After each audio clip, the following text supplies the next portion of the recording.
Es el momento ahora de seguir y tenemos el gusto de recibir, que ya está aquí en el escenario, a Eduardo Mangarelli de la Universidad Ort, quien nos ofrecerá una charla titulada Inteligencia Artificial Generativa en la Educación. Y ya estábamos charlando un poquito antes de empezar y realmente es un tema que nos apasiona, nos angustia, nos desafía. Y bueno, en ese aspecto estarán los conceptos de esta charla. Eduardo Mangarelli es ingeniero en sistemas por la Universidad Ort Uruguay. Cuenta con una marcada trayectoria en posiciones de liderazgo en Microsoft a nivel global. Es decano de la Facultad de Ingeniería en Ort, presidente de Endeavor Uruguay y socio director en múltiples empresas líderes en el sector de la tecnología. Eduardo, adelante, bienvenido y muchas gracias. Bueno, muchas gracias por la invitación. Buen día para todos. Encantado de estar esta mañana de sábado aquí con ustedes. Y como decíamos, efectivamente el objetivo de esta charla, si les parece bien, si no, es la que tengo preparada, así que es hablar de inteligencia artificial generativa. Pero si les parece bien, como primera introducción, me gustaría explicar en términos sencillos para todos nosotros qué es la inteligencia artificial. Porque probablemente, y acá corríjame algunos si no es así, pero hace un año atrás no era un tema de conversación cotidiana la inteligencia artificial. Sin embargo, desde algo que pasó, y que todos tenemos claro qué es, pero en algunos minutos vamos a hablar más en detalle de eso, desde fin del año pasado pasó a ser un tema de conversación en los recreos, en reuniones familiares o en conversaciones con amigos. Pero cuando hablamos de, como decía, para hacer una primera introducción sencilla para todos, si hablamos de qué es inteligencia artificial son sistemas informáticos que tienen la capacidad de, tomando un enorme volumen de datos de algo en particular, generar acciones que podemos identificar como inteligentes o acciones o resolver problemas sumamente complejos o acciones que tradicionalmente las tendríamos asociadas a capacidades humanas. Les pongo un par de ejemplos de la vida cotidiana. Es cuando cada uno de nosotros utiliza alguna plataforma de video online, alguna plataforma de streaming, por ejemplo Netflix. Probablemente todos tengamos presente que a cada uno de nosotros lo que nos muestra es distinto. ¿Sí? Todos tenemos identificado que inclusive si tenemos dos usuarios dentro de nuestra misma casa, a las distintas personas nos muestra cosas distintas. ¿Por qué es eso? Internamente Netflix tiene lo que se llama un motor de recomendaciones, así se llama técnicamente. ¿Qué es? Es un sistema de inteligencia artificial que toma la información de los cientos de millones de visualizaciones de usuarios como nosotros en todo el mundo y aprende de lo que podemos llamar los patrones de gustos o patrones de preferencias. Entonces aprende que a una misma persona que le gusta esto otro, le gusta esto otro, aprende que a la misma persona que le gustó todo eso no le gusta tal o tal cosa, y de hecho aprende que no le gusta en forma explícita o implícita. En forma explícita es cuando le decimos que no nos gusta o cuando no le damos play, o en forma implícita es cuando empezamos a ver y dejamos de ver. Cuando empezamos a ver y dejamos de ver, aprende que eso a nosotros no nos gusta. Y es más, es hasta más detallista. Si de repente hay una escena violenta y en esa escena violenta que dejamos de ver, aprende que no nos gustan ese tipo de escenas violentas, entonces después no nos va a recomendar eso. ¿Por qué traigo este ejemplo? Para llevarnos a pensar que hoy en día, y podría decir que razonablemente hace más de 15 años, convivimos en el día a día con múltiples sistemas de inteligencia artificial. Si alguno en la última semana o para llegar hasta aquí utilizó Waze o Google Maps para encontrar el mejor camino para ir de un lugar a otro, eso también utiliza lo que llaman técnicas de ruteo de inteligencia artificial, que son capaces de resolver, en este caso, un problema extremadamente complejo, que es encontrar la ruta óptima de un lugar a otro a una hora determinada, entendiendo cuál es la velocidad del tránsito. Vieron que muchas veces pasa que si le decimos la ruta de un lugar a otro, no es la misma ruta que nos da un lunes de mañana, que un domingo de tarde, que un sábado de mañana. Y es porque calculó que la velocidad del tránsito pasa una cosa un día de la semana, pasa otra cosa otro día de la semana. Con lo cual, nuevamente, detrás de eso hay una técnica de inteligencia artificial para resolver un problema extremadamente complejo que, de hecho, cualquiera de nosotros, como humanos razonables que somos, no seríamos capaces de combinar toda esa información para resolver ese problema de la forma más eficiente. El resumen de este punto es, primero que nada, convivimos con sistemas de inteligencia artificial razonablemente hace más de 15 años. No es una novedad. De hecho, si nos vamos aún más allá, las técnicas, o llamémosle la teoría que está detrás de la inteligencia artificial, tiene más de 20 años y está fuertemente basada en la matemática y en la estadística. El otro punto importante para que nos quede en la memoria es, si tenemos que decir qué es un sistema de inteligencia artificial, es un sistema computacional que aprendió de enorme volumen de datos, el ejemplo de Netflix es representativo, y en base a eso podríamos decir que es capaz de tomar decisiones sofisticadas o inteligentes. ¿Estamos bien hasta acá? Como esta primera introducción. Todo bien con esto, lo de los 15 años que comentaba, pero como decíamos, pasó noviembre del año pasado y apareció algo que se llamó ChatGPT. Y este ChatGPT como tecnología, y déjenme hacer las preguntas, ¿quiénes de los que estamos aquí lo hemos utilizado o probado alguna vez? Bien, prácticamente una unanimidad. Como tecnología, parte de la primer sorpresa que nos generó a todos al empezar a interactuar, y ahora en 2 minutos le vamos a dedicar unos minutos a hacer una especie de anatomía para entender cómo funciona, pero parte de la sorpresa es el tipo de respuestas que nos da. ¿Y por qué la sorpresa? Y en buena medida porque ChatGPT, como tecnología de inteligencia artificial, en la cual en particular la teoría que está por detrás para poder llevarlo adelante es del 2017, así que no es tan remota en el tiempo, sino que es bastante reciente en el tiempo. O sea, la teoría que habilita al desarrollo de ChatGPT como tecnología es del 2017. Particularmente, si alguien quiere profundizar más, fue desarrollada por investigadores de Google, y a partir de un paper publicado es que luego la empresa OpenAI es la que termina desarrollando el primer producto basado en ese paper, que es ChatGPT.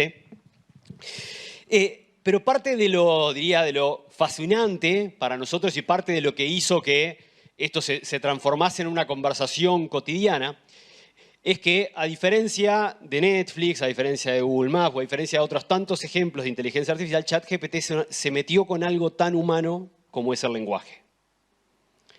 El lenguaje, el manejo del lenguaje, la interpretación del lenguaje y la generación de escritura o la generación de lenguaje, todos nosotros tenemos, y no me voy a meter en la parte más filosófica, pero sí desde el punto de vista de la intuición, todos tenemos una cierta conexión directa entre el lenguaje y la inteligencia. Y eso es parte de la sorpresa que nos generó, el hecho de que se metió, digamos, en el mundo del lenguaje con tal nivel de sofisticación que nos genera esa percepción de avanzada inteligencia del otro lado. Pero entonces les propongo hacer lo que llamaría esta primer disección de ChatGPT. Y acá lo que tengo es una conversación real, pero la tengo simulada paso a paso para, de alguna forma, con este ejemplo, buscar describir el cómo funciona. Lo primero que le pregunté aquí, o la primera instrucción que le di, fue: explícame qué es inteligencia artificial para alguien no especialista en tecnología. ¿Qué 2 cosas le estamos pidiendo con esto? Esta es la parte que podemos hacer interactivo. Perfecto, le estamos pidiendo una definición y le estamos diciendo a quién se dirige, o sea, con qué lenguaje, cuál es la audiencia. Lo primero que quiero decir que esto es lo que intuitivamente le podemos llamar la... perdón que por algún motivo quedó cortado, pero lo complemento. Esto es lo que podríamos llamar la instrucción. Esta es la instrucción que le estamos dando. Que si lo llevamos al lenguaje de la inteligencia artificial, y probablemente todos hayamos escuchado este concepto, ya es lo que se llama el prompt. Y es importante que nos acordemos del concepto prompt porque lo vamos a ver en muchísimas, o mejor dicho, en todas estas tecnologías. El prompt podemos asociar lo que es la instrucción o que es la pregunta que le damos. ¿Ok? Entonces le damos este prompt, esta instrucción, y la respuesta que obtenemos, que no la voy a leer en detalle, la presentación la van a tener y luego lo van a poder revisar en detalle, tanto lo que vamos a ver aquí como los ejemplos que vamos a ver. Pero lo que me dice es, la inteligencia artificial es bla, bla, no lo voy a leer, pero efectivamente me da una respuesta y me la da en un formato de chat. Es decir, yo le digo algo y me responde. Esto de que sea en un formato de chat es un punto extremadamente importante porque ¿qué pasa? Todos estábamos acostumbrados, desde el punto de vista de la usabilidad, desde el punto de vista de la forma de uso, todos estamos acostumbrados a utilizar múltiples sistemas de chat. Desde los que arrancamos en algún momento con el SMS, hasta el WhatsApp, hasta el Instagram Messenger, todos tenemos lo que se llama ese paradigma de comunicación, esa metáfora de comunicación, para nosotros es todo sumamente intuitiva. Ahora, lo interesante es que esa respuesta que nos genera, esa respuesta es una creación única y original. El texto de esa respuesta no es que lo trajo de Wikipedia o lo trajo de un artículo o lo trajo de un libro o lo trajo de un sitio de noticias. Cada una de las palabras de esa respuesta la genera una a una en base a la instrucción o prompt que nosotros le dimos originalmente. Eso quiere decir, y varios nos podemos estar haciendo la pregunta de, pues si está preparado, Eduardo, eso quiere decir que si dos de nosotros al mismo tiempo escribe la misma pregunta y le da enter a la vez, ¿van a ser dos respuestas distintas? Sí, van a ser dos respuestas distintas. Donde ambas respuestas van a tener los mismos conceptos correctos, pero van a ser dos respuestas distintas. Acá siempre digo esto es el mismo fenómeno por el cual podemos hacer una pregunta en un examen y tenemos 20 respuestas correctas. Y ojalá no iguales, porque si son iguales ya sabemos qué pasó. Entonces, todos tenemos claro que podemos dar múltiples respuestas correctas a una misma pregunta utilizando los mismos conceptos correctos, pero expresándolos de forma distinta. Y acá esta es parte, llamémosle, de la magia que percibimos como usuarios, en esto de que vemos creaciones únicas y originales, respuestas únicas y originales a cada una de nuestras preguntas o a cada una de nuestras conversaciones. El siguiente aspecto que quiero destacar es, siguiendo con el ejemplo, le pregunté cuál es su dependencia con los datos. ¿A qué se refiere el su? A ver el público. A la inteligencia artificial. O sea, para nosotros, después de muchísimos años nosotros me refiero humanos, después de muchísimos años de desarrollo del lenguaje, de escuela, etc., nos es fácil entender que ese su se corresponde con inteligencia artificial. Técnicamente, para el sistema es extremadamente complejo de resolver. Más aún cuando pensamos que ChatGPT funciona en más de 40 idiomas, con lo cual podemos fácilmente pensar que la estructura del lenguaje es muy distinta en distintos idiomas, con lo cual el poder entender a qué se refiere, en este caso el su, es sumamente complejo. Bueno, es así que es aquí donde nos empezamos a encontrar parte, llamémosle nuevamente, de la sorpresa que encontramos como usuarios, y es el hecho de que maneja el contexto de la conversación, que pueda entender que el su se refiere a la inteligencia artificial de la cual veníamos hablando antes, habla de que es capaz de seguir el contexto de la conversación. Y eso lo terminamos de validar cuando veo que la respuesta dice la inteligencia artificial depende en gran medida de los datos. Insisto, el objetivo no es leerlo, sino simplemente demostrar el concepto. Con lo cual, hasta aquí podríamos decir que entendiendo, sin meternos en aspectos técnicos, qué hay detrás de ChatGPT, podríamos decir que primero, es capaz de crear contenido único y original en base a una instrucción.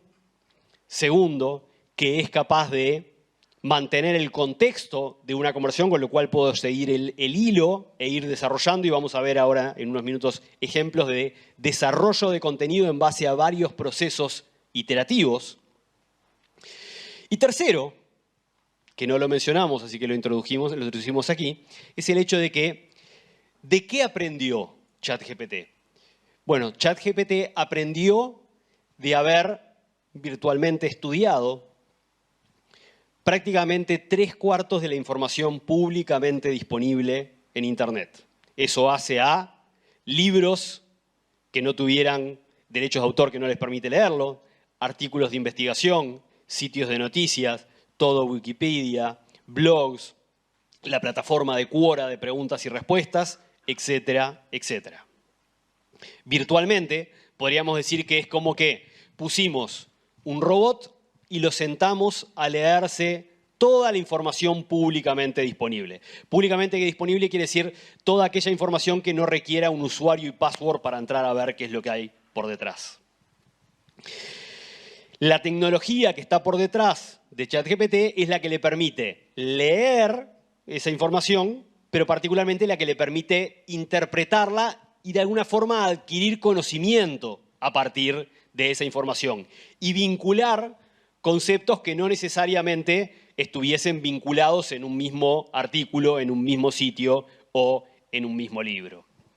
Y hasta aquí, por aquí nos vamos a quedar respecto a la definición de cómo aprendió. La idea que nos podemos quedar es como que pusimos un robot, que de hecho técnicamente es verdad, simplemente que no son los robots que nos imaginamos hace 20 años, sino que es un robot que simplemente corre adentro, o sea, funciona adentro de cientos de computadores, cientos de lo que llamamos servidores, y en base a eso generó el aprendizaje.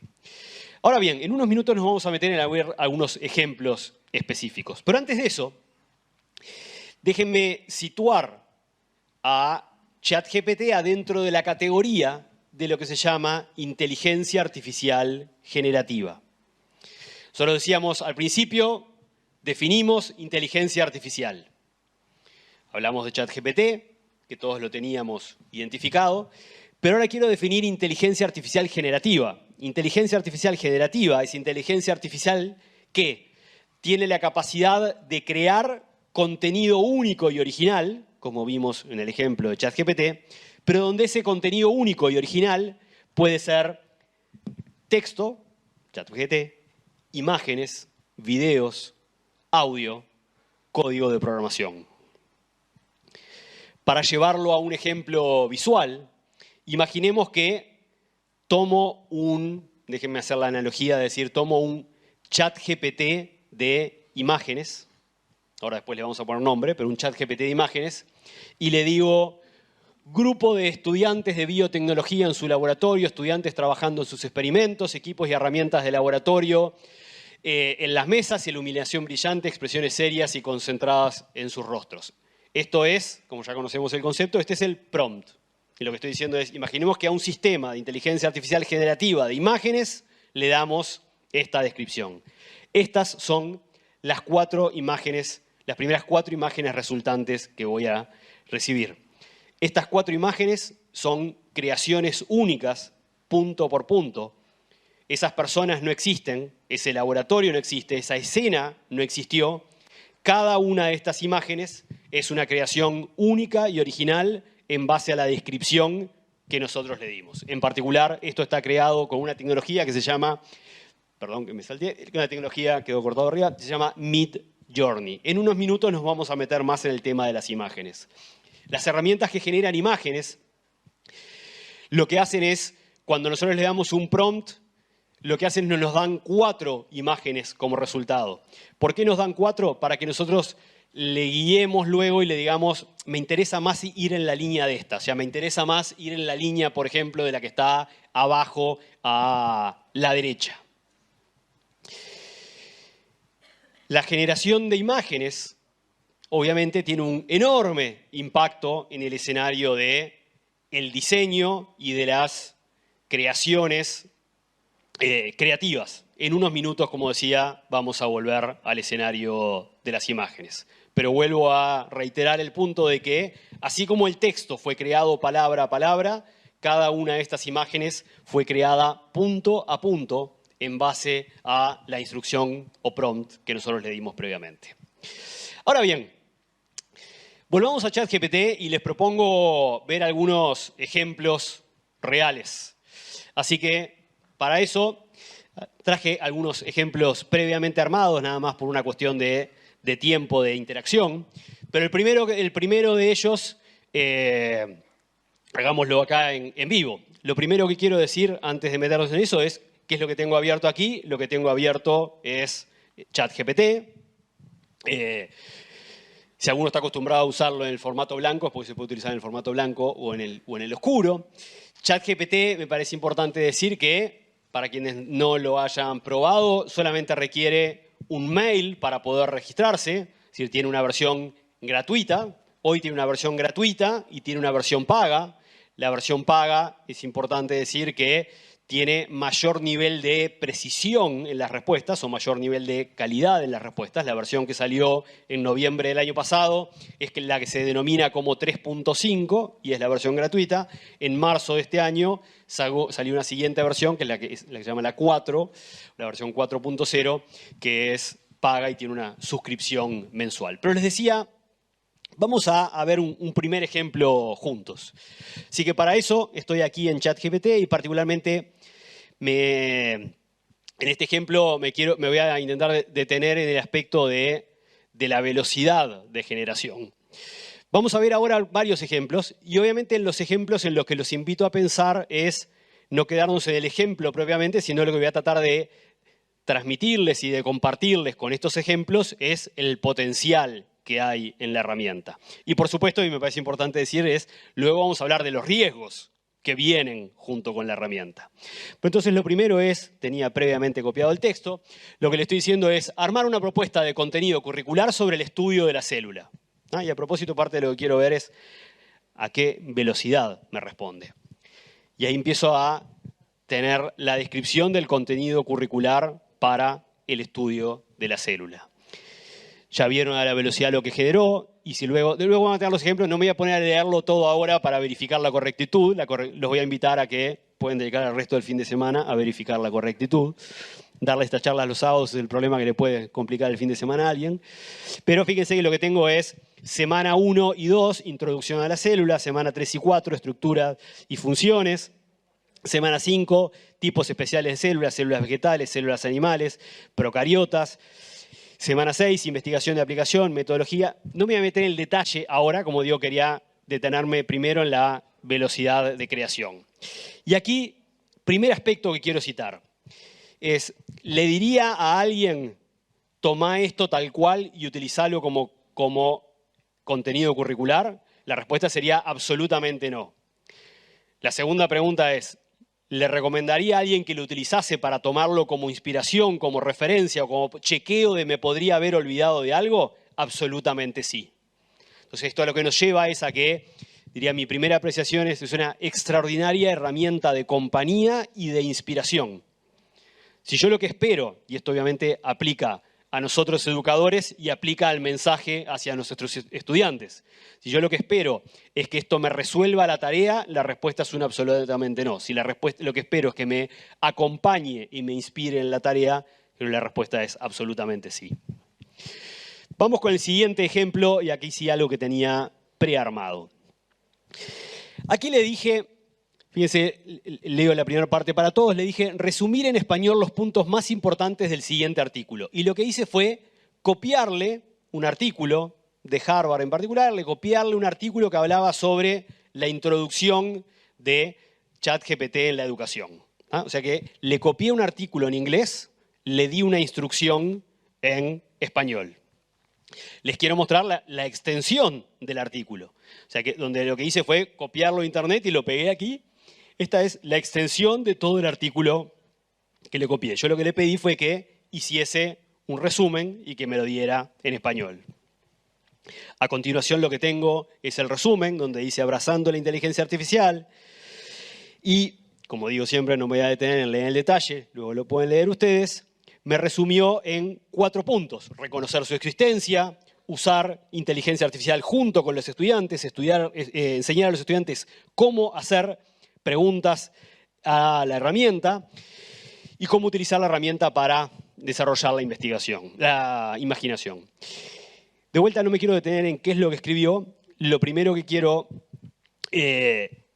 detallar es, en esa instrucción lo que nosotros le pedimos fue que leyera el artículo, que lo entendiera, que entendiera de qué se trataba, que lo resumiera y que me lo diera en español. Y en ese simple paso, eso fue lo que tuve como respuesta.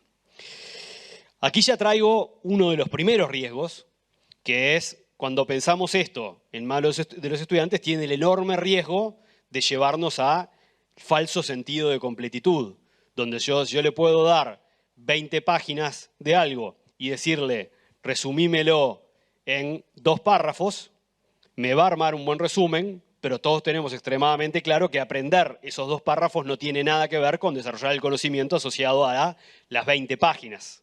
Con lo cual, parte del riesgo y parte de nuestro rol en la guía hacia los estudiantes es el cómo entender que el resumen puede ser sumamente efectivo, como recordatorio, como repaso, etcétera, pero por supuesto que esta capacidad de resumen no es un sustituto. Lo mismo que pasa en la vida cotidiana, simplemente que aquí el desafío es que tenemos una herramienta que lo resuelve extremadamente rápido. La velocidad y la infinitud de capacidad de respuesta es un tema no menor, porque si yo podía tener a alguien que le pedía que me hiciera los resumen, es una cosa, le voy a pedir 1, 2, 3, 4. Acá le puedo pedir infinito y se lo puedo pedir 24/7, las 24 horas del día, los 7 días de la semana. Pero vamos a continuar con este ejemplo, donde lo siguiente que le dije fue, sugiere una agenda para una reunión de educadores que aborde estos temas de 60 minutos de duración. Y aquí tengo agenda para la reunión, donde voy a leer algunos de los titulares: bienvenida y presentación, contextualización del tema, desafíos y preocupaciones, abordaje, desarrollo de las estrategias prácticas, conclusiones, próximos pasos. Y acá vuelvo al punto, ¿esto lo usaría para hacer la agenda? No, simplemente lo podría tomar como referencia. Pero es más, en este caso quiero ir a otro, es otro del aspecto que quiero destacar. Obtuve una primera versión de la agenda, ¿está bien? Pero la verdad es que me di cuenta que me puso conclusiones y próximos pasos 4 minutos, feedback y cierre 1 minuto. Todos sabemos que es inviable que eso suceda en ese tiempo. Entonces lo siguiente que le dije fue, veo poco espacio para conclusiones y para feedback.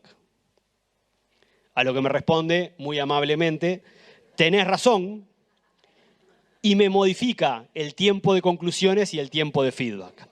¿A qué voy con esto? Si yo espero que ChatGPT me dé una muy buena respuesta o el tipo de respuesta que quiero en la primera interacción, le estoy errando. Eso es un buscador. El valor aquí está en las múltiples interacciones y en la tarea iterativa para ir dándole instrucciones que nos lleve hasta el resultado que efectivamente estamos buscando. Es más, continuemos con este ejemplo, donde luego, aquí sí me gustó esa agenda, y le digo, por favor redacta, porque hay que mantener la amabilidad, redacta el mail de convocatoria a la reunión. Parte del por qué lo estoy haciendo, y por qué lo estamos haciendo aquí, es para seguir confirmando que entendió de alguna forma de lo que estamos hablando. Donde es importante decir que el entendió es virtual. Ahí no hay nadie que entienda algo, sino que es capaz de analizar toda esta información para darnos muy buenas respuestas coherentes. Entonces les digo, redacta el mail de la reunión. Me redacta el mail en un formato en el cual pone asunto, convocatoria, integración, jornada de integración de me deja el espacio para que complete la fecha de cuándo va a ser, estimados educadores, y me arma todo un texto, me deja el espacio para que complete día y hora y me arma una agenda detallada. Obviamente no me quiero detener en la agenda, sino quiero volver al aspecto de lo que llamamos este proceso iterativo de llegar hasta el resultado al cual quiero llegar. Porque lo siguiente que le dije fue, por favor, más breve, informal y ameno. Porque la respuesta que me dio, la verdad es un mail que yo nunca mandaría, un mail muy estructurado, por favor, más breve, más informal y ameno. Y acá se me fue para el otro lado, porque me dijo, vamos a charlar sobre inteligencia artificial, y me puso un robotito. A lo que a continuación lo que le dije fue, pero sin expresiones con signos de exclamación, y entendió efectivamente lo que estaba diciendo, y volvió a mantener el lenguaje ameno, pero no solo sacó los signos, sino que cuando le dijimos sin los signos de exclamación, entendió que quería un poco bajarle algunas revoluciones al tono. Pero luego lo que le dije es, agrega emojis, porque tampoco perdemos la magia.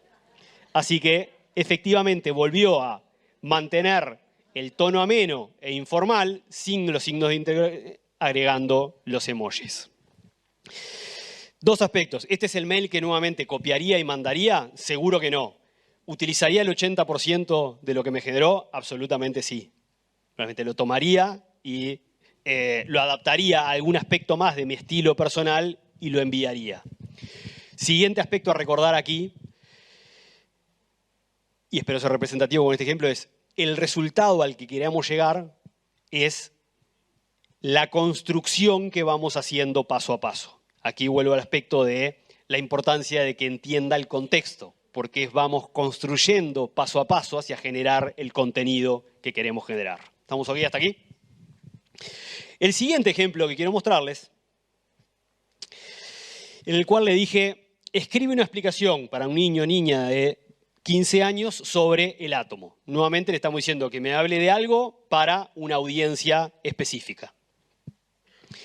Me genera aquí una muy buena explicación, de hecho me habla del núcleo, bla, bla, bla. No me voy a meter en el detalle del texto, vuelvo a decir, van a tener los ejemplos. Pero luego le digo, dame más detalles sobre los protones, los electrones y su relación. Y aquí tengo nuevamente una explicación sobre entre los protones. Pero aquí voy con esto. Aquí hay un aspecto bien importante y es el cambio de paradigma o el complemento de paradigma en términos de, yo le diría, esta es una extraordinaria herramienta para el curioso o la curiosa, donde yo puedo, dado un tema específico, puedo ir guiando mi propio proceso de preguntar, porque luego le preguntaba, ¿qué pasa con un átomo si le saco un electrón? O un ejemplo que tengo dos pasos hacia adelante, que es, ahora desde este punto de vista y en estos mismos términos, explícame qué pasa con la fisión. Y donde, en base a las preguntas que voy haciendo, en lugar de tener un cierto contenido que tiene llamémosle una sola linealidad en la cual lo leo, puedo ir profundizando en distintos aspectos según la curiosidad me vaya llevando. Pero como decíamos, esto es nuevamente solamente consecuencia de la aplicación de la curiosidad. Este uso sin curiosidad no tiene valor. Ahora, cuando logramos desarrollar la curiosidad, tiene un potencial fenomenal. El siguiente ejemplo en esta línea que quiero mostrarles es, y acá nos invito de alguna forma a todos, más allá de nuestro rol docente, a pensar cuando era nuestro rol de estudiantes, a nuestra vida de estudiantes. Porque lo siguiente que le dije fue, sobre el mismo tema, hazme 5 preguntas múltiple opción, cada una con una correcta y 4 incorrectas. Por supuesto que también es una herramienta para nosotros para eventualmente preparar ciertos ejercicios. Y aquí tengo efectivamente mis 5 preguntas múltiple opción y les dije 5 nada más que por una cuestión de tiempo. Le podría haber pedido 38 o le podría haber pedido 50 de esas preguntas múltiple opción. Y lo siguiente que le dije es, luego que tengo mis 5 preguntas múltiple opción, me marcó cuál era la correcta. En una siguiente interacción le podría decir, pero no me digas cuál es la correcta, porque en realidad lo que quiero evaluar es mi conocimiento. Pero luego lo que le dije es, explícame por qué la correcta es la correcta en cada una, porque quiero utilizar eso como parte del aprendizaje, con lo cual sigo el contexto de lo que venía antes y efectivamente aquí tengo la respuesta correcta para cada una. La primera es qué partícula subatómica tiene carga positiva. Bueno, la respuesta correcta es el protón, bla, bla, bla, por esto es la respuesta correcta. Nuevamente nos vuelvo a invocar a nuestra época de estudiantes, donde le dije, escribe una tabla con 10 preguntas y respuestas sobre el mismo tema para hacer una instancia de trivia con mis compañeros de estudio. Y tengo nuevamente mi trivia armado, donde debería tapar una parte de la tabla para mis compañeros de estudio. Así como le pedí 10, le podía haber pedido 50. Con lo cual, como herramienta de acompañamiento en la construcción del contenido, de la construcción del aprendizaje, de la construcción del conocimiento, es fenomenal en términos de las diferentes experiencias que puedo generar para acompañarme en ese proceso. La última pregunta que le hice aquí fue ¿cómo se explica la fisión desde el punto de vista atómico? En esto de voy profundizando y elijo profundizar en los puntos en los que quiero profundizar. Ahora bien, claramente hasta aquí vimos una cantidad de ejemplos en las cuales sus respuestas son correctas. Pero la mala noticia es que se equivoca. no es perfecto, comete errores. De hecho, esos errores, técnicamente, esos errores se les llaman alucinaciones.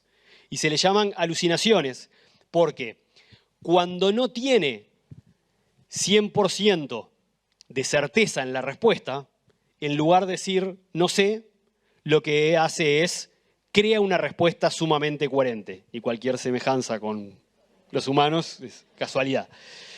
Pero en lugar de decir no sé, lo que hace es responde en forma sumamente coherente. Y como tiene un nivel de elocuencia fenomenal, nos puede llevar a... Entonces aquí la siguiente pieza importante, así como hace unos minutos citábamos el riesgo del falso sentido de completitud, hablamos también de la importancia del desarrollo de la curiosidad. Bueno, aquí lo voy a complementar con la importancia del sentido crítico y de validación de las respuestas que obtenemos. Donde lo mismo pasa cuando buscamos un artículo de internet o buscamos una respuesta inclusive en Wikipedia. Nada de eso nos garantiza la correctitud de la información. Pero nuevamente aquí pasa a ser fundamental el desarrollo del sentido crítico. Y para eso se lo voy a mostrar con un ejemplo real. Y para ser honesto, de este ejemplo en particular me lo encontré, el caso, no ahora, pero me encontré hace algunas semanas atrás haciendo exactamente esto mismo con mi hija. O sea que fue un caso en el cual me lo encontré en la vida real. Porque quise hacer una actividad lúdica de decirle, bueno, le dije, de aquí en adelante, hazme una pregunta cada vez, dándome una palabra y preguntándome si es grave, aguda o esdrújula. En base a mi respuesta, evalúa mi conocimiento. Un súper lindo ejemplo para hacer en el cual me va dando palabras y me va evaluando. Obviamente lo que queríamos era practicar si la palabra grave, aguda o esdrújula. La primera pregunta, me dice casa, le contesto grave, me dice que está ok, me dice que, le digo que es grave, me dice correcto. Siguiente palabra, ratón, me dice que es aguda, le digo que es aguda. Gracias que me están evaluando por ahí, gracias que veo que me están corrigiendo. Me dice que está bien, me dice efectivamente la palabra ratón es aguda y además me desarrolla, ¿no? Tiene acentuada la última sílaba. Música, y acá le respondo a propósito grave. A lo que me dice correcto. Y me desarrolla el por qué. Hasta me dice por qué es correcto. Aquí se equivocó. ¿Por qué en este caso se equivoca? Se equivoca en este caso porque internamente no está entendiendo qué es una palabra aguda, esdrújula o grave. Internamente no es que cuando nos da una palabra la analiza y sabe definir dónde está la acentuación y en base a eso, sino que en realidad lo que hizo es leyó un montón de información y en base a todo eso que leyó, algo de eso que leyó lo guió a dar una respuesta incorrecta. Pero este es un muy buen ejemplo de alucinación. Y si yo hubiera seguido con este ejemplo y si yo no pudiera discernir si es grave, hubiera seguido en el ejemplo con mi hija para llevarlo al ejemplo personal, hubiera seguido en el proceso y ella hoy creería que música es grave. Pero entonces el punto aquí importante es, se equivoca, alucina. Una forma de reducir las alucinaciones es la siguiente. Nosotros decíamos que ChatGPT aprendió de casi, digamos, desde el punto de vista humano, aprendió de infinita información, de información que sería absolutamente inviable para nosotros aprender. O sea, aprendió de infinita información. Con lo cual, parte del problema es que cuando nosotros le hacemos una pregunta, responde combinando esa infinita información disponible. Si nosotros a la hora de preguntarle, le hacemos una pregunta indicándole desde qué área de conocimiento queremos que responda, eso lo guía a decir, si me estás haciendo una pregunta sobre biología, todo aquello que sé de ingeniería industrial no lo voy a tomar de la me voy a concentrar en todo el conocimiento asociado a la biología, con lo cual eso hace que sea mucho más probable que la respuesta sea correcta. Con lo cual el siguiente y último ejemplo práctico que quiero mostrarles es en el cual le dije, actúa ahora como un experto en biotecnología y en química. O sea, que ¿qué es lo que le estoy diciendo? Es restringí tu respuesta al conocimiento en estas áreas. Y a continuación lo que le dije Me responde en forma muy atenta, me dice, por supuesto. Lo siguiente que le dije fue, crea una tabla que compare las diferencias en las tareas que desempeña un profesional de biotecnología y de bioquímica. Y me crea una tabla con un muy buen nivel de precisión respecto a la diferencia entre qué hacen ambas profesiones. No me quiero detener en la tabla, me quiero detener en la recomendación del concepto de guiarle desde qué rol espero que me responda, ayuda a mejorar la precisión y la calidad de las respuestas. ¿Ok? ¿Hasta aquí? Bien, vimos hasta aquí la capacidad de resumir y generar información a partir de la propia información que genera, la importancia del proceso iterativo para construir el tipo de contenido o el tipo de respuesta al cual quiero llegar, la importancia de tener presente el riesgo del falso sentido de completitud, el aspecto de que se equivoca, como decíamos técnicamente, alucina, y su capacidad de, conociendo de N campos de conocimiento, la importancia de guiar desde qué campo de conocimiento es que queremos que nos responda. Voy a volver ahora a nuestra presentación para nuevamente ir repasando ahora 3 aspectos de sus restricciones. Bueno, por un lado, como decíamos, se equivoca y alucina. Segunda restricción, todo lo que aprendió, lo aprendió hasta septiembre del 2021, con lo cual su conocimiento se restringe hasta información disponible hasta esa fecha. Tercera restricción, no es un buscador que esté buscando en Internet en el momento en el cual le preguntamos algo. Es decir, podríamos decir, técnicamente no está conectado a Internet. Por supuesto que sí está conectado a Internet, por eso le estamos preguntando a través del navegador, pero no está buscando o consumiendo información de Internet. Bien, es importante decir que ChatGPT no es el único, y quiero dejarles como referencia el hecho de que Bing, el buscador de Microsoft, combina ChatGPT con el conocimiento, con el buscar en Internet, así como también lo hace Bard, de Google.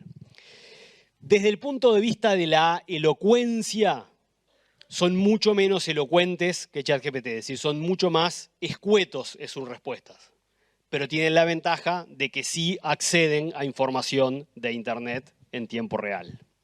¿Estamos aquí hasta aquí? Una invitación a probar, y nuevamente para terminar de complicarles el fin de semana, hay una aplicación que se llama Poe. ¿Alguno conocía Poe? Excelente. Poe es una aplicación gratuita que la pueden descargar en el celular o la pueden utilizar web.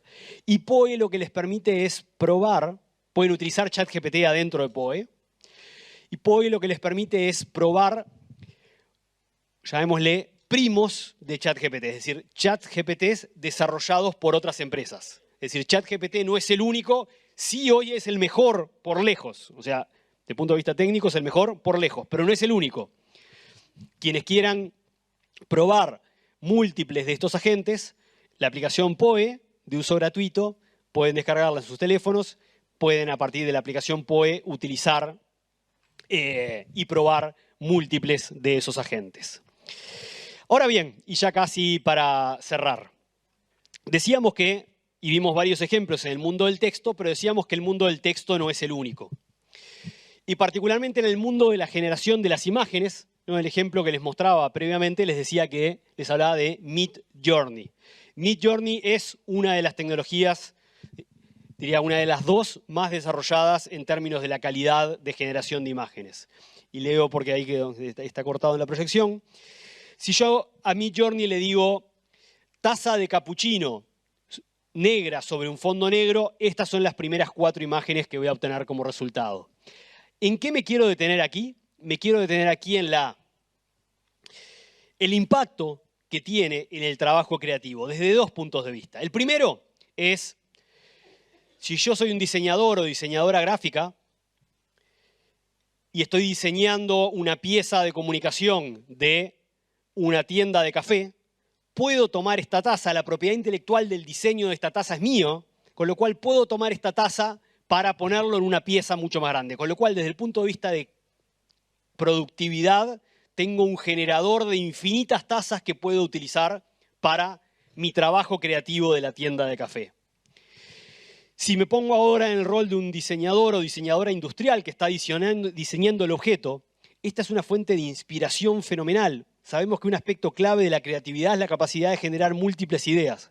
Aquí lo que tenemos es la capacidad de generar infinitas ideas visuales que inspiren a nuestro trabajo. Nuevamente, una compañía en términos de potenciar y aumentar nuestra creatividad. Un ejemplo más en el mundo de las imágenes. Si aquí le digo, y aquí en el ejemplo anterior les hice una pequeña trampa, porque los generadores de imágenes funcionan muchísimo mejor con los textos en inglés que en español, con lo cual para generar las tazas en realidad usé ese mismo texto, pero en realidad la herramienta se lo di en inglés. Aquí yendo al texto real, en el cual le estoy diciendo un perro boxer con una túnica en la veterinaria. Pero lo interesante es, me fue un clic de más, no quería mostrarles todavía la imagen, pero lo interesante es que lo que le estoy diciendo, lo que está marcado en amarillo, es el tipo de cámara con el que está sacada la foto y el lente. Y alguien me puede decir, pero pará, me dijiste que esto no era una foto, ¿para qué le pusiste el lente y la cámara? Bueno, porque al yo ponerle el lente y la cámara en el prompt, lo que le estoy diciendo es qué tipo de imagen estoy esperando. Cuando luego vean los slides, los invito a que vean de cerca la fotografía, o en realidad la imagen creada, y van a ver que es sumamente complejo distinguir si es una imagen real o si es una creación. Y de hecho ese es parte de los desafíos que trae estas tecnologías y es el distinguir las imágenes creadas de las imágenes reales. Los invito, como decía luego, a que lo vean en la...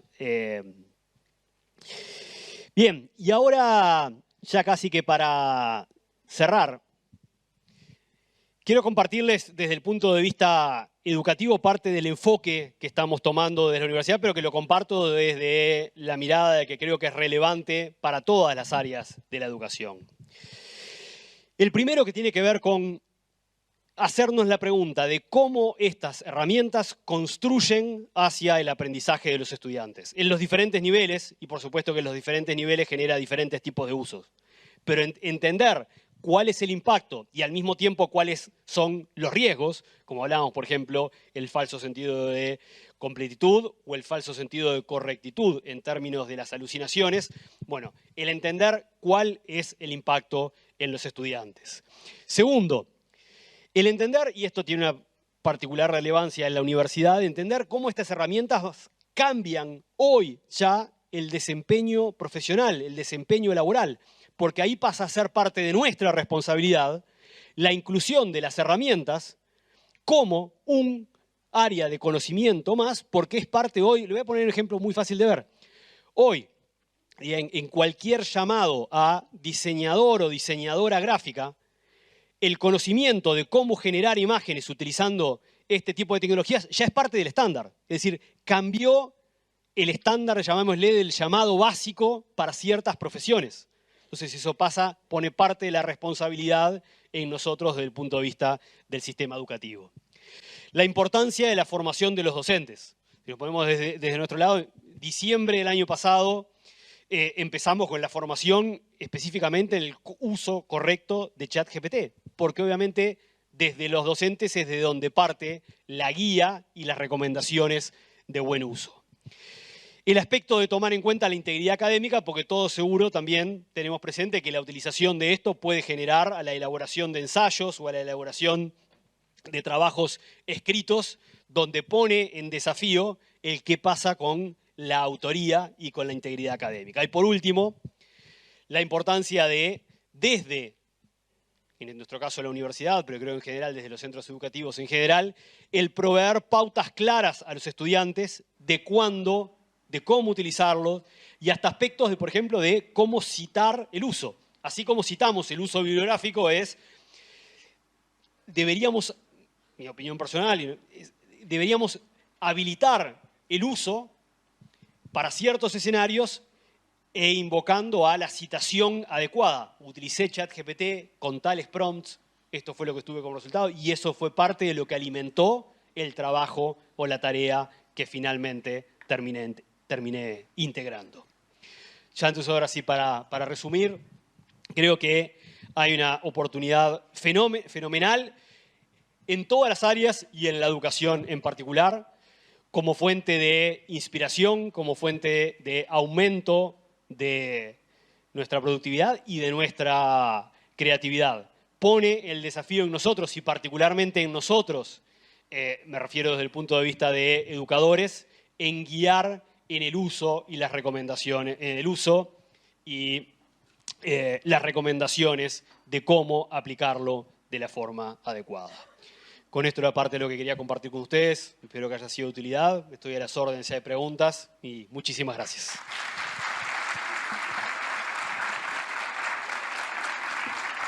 Gracias. Bueno, creo que sí que podría ser una buena ocasión para abrir alguna preguntita, porque sobre todo, no lo hacemos en todas las charlas, pero incluso ahora para la siguiente charla hay que hacer un cambio de computadora o lo que sea, que bueno, que queremos abrir un espacio. Si alguno de ustedes tiene alguna pregunta, que la pueda compartir.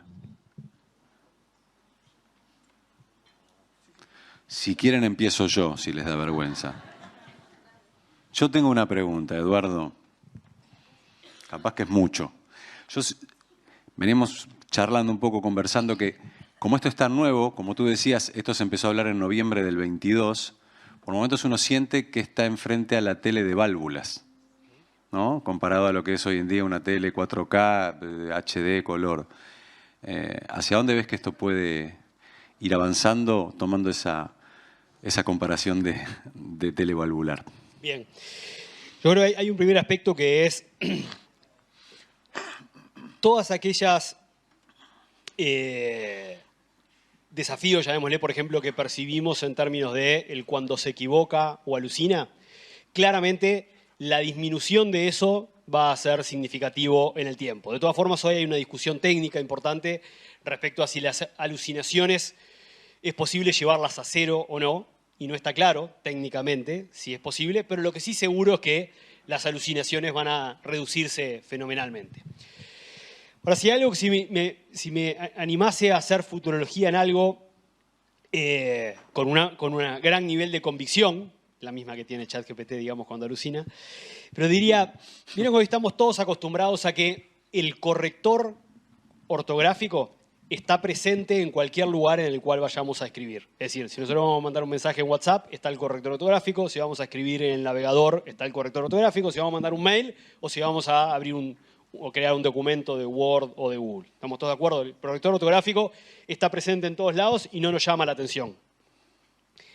La generación de texto y la interpretación de texto va a estar tan presente como el corrector ortográfico. De hecho, hoy ya lo estamos viendo, la integración de este tipo de tecnologías adentro de Word o de Google Docs. Es decir, por ejemplo, quiere decir que si abro un documento y cuando voy a empezar a escribir, digo, quiero escribir un documento que es un discurso de apertura de bienvenida para docentes al comienzo del año y estoy trancado en por dónde arrancar, y adentro del propio documento le digo, escribe discurso de apertura, no sé qué, y lo que me va a escribir es el discurso de apertura. Así como si tuviera virtualmente el ChatGPT ahí adentro. Esto es algo que ya está sucediendo, y insisto, es el hecho de esta, llamémosle a ChatGPT como una capacidad, ya no solamente en el ChatGPT, sino que integrado adentro de múltiples herramientas de uso cotidiano. ¿Alguno de ustedes tiene alguna pregunta? Sí. Yo quería preguntar si vos dijiste que había leído todo y que había aprendido todo bastante bien. ¿No aprende de sí mismo, del producto de la iteración, esa que se da? Porque esa pregunta que vos vas haciendo y lo vas afinando y vas diciendo, ¿no está aprendiendo de sí mismo y no lo guarda como una posibilidad para generar preguntas buenas? Sí y no. Es decir, aprende de si lo que respondió fue bueno o no. O sea, ¿cómo se da cuenta si la respuesta fue buena? Primero porque tiene un dedito que uno le puede indicar, uno si quiere ayudarlo a aprender, uno le puede decir, pero además en base a si le seguimos o no preguntando, aprende implícitamente si su respuesta fue buena o no. Entonces, sí aprende. No aprende de no aprende del texto de lo que le estamos poniendo. En realidad ahí hay dos partes y esto tiene que ver con un aspecto de privacidad. Porque ¿qué pasa? Si yo le pongo información personal, porque quiero que me haga un análisis de algo que tiene que ver con información personal o información de mi empresa, yo le puedo decir que no almacene esa información y que no aprenda de esa información. Eso es por una cuestión de, perdón, de privacidad. ¿Tá? Ahora, ¿cómo? Bueno, la pregunta de cómo sé si me está haciendo caso es muy buena en el siguiente sentido. Todos nosotros cuando elegimos utilizar una tecnología determinada, estamos haciendo un voto de confianza en los términos y condiciones de esa tecnología. Eso pasa cuando se utiliza Instagram, pasa cuando uno abre un documento de Word o un mail de Google. Uno implícitamente está confiando en que Google no está usando el texto para algo que no me está robando información. Eso sucede con cualquier plataforma tecnológica que uno hoy utiliza. En el momento que la utiliza, está tomando una decisión de confiar en esa plataforma. Esa respuesta a esa parte de la pregunta. Volviendo a tu pregunta, entonces lo que decía es, aprende de si es correcto o no para ir mejorándose en el tiempo. El hecho de si aprende del tipo de contenido que nosotros le ponemos depende si se lo habilitamos o no. ¿Respondí la pregunta? En configuración, para saber, en configuración, si uno va a configuración, datos, ahí hay un botoncito que uno le puede decir aprende de mis datos o no aprendas de mis datos. No, aprende para todos. No, hoy no aprende, es decir, cuando cada vez que nosotros abrimos un nuevo chat, somos una persona distinta para ChatGPT. Es decir, si nosotros en un chat le dijimos que queremos que todas nuestras respuestas sean amenas sin signos de exclamación, por volver al ejemplo, en el siguiente chat le va a poner signos de exclamación. No aprende de un chat a otro. Perfecto. Bueno, Eduardo, yo siento que podríamos seguir horas con esta charla, ¿no? La verdad, es súper interesante. A todo nivel, el tema es que les tengo que contar algo, que abrimos un espacio para preguntas, pero debería ser breve. Ahí Eduardo dejó su mail y le podrán preguntar a él, pero es que ahora tenemos que avanzar porque si no el tiempo se nos va a ir. Entonces, queremos agradecer a Eduardo y recibir ahora a una dupla expositora.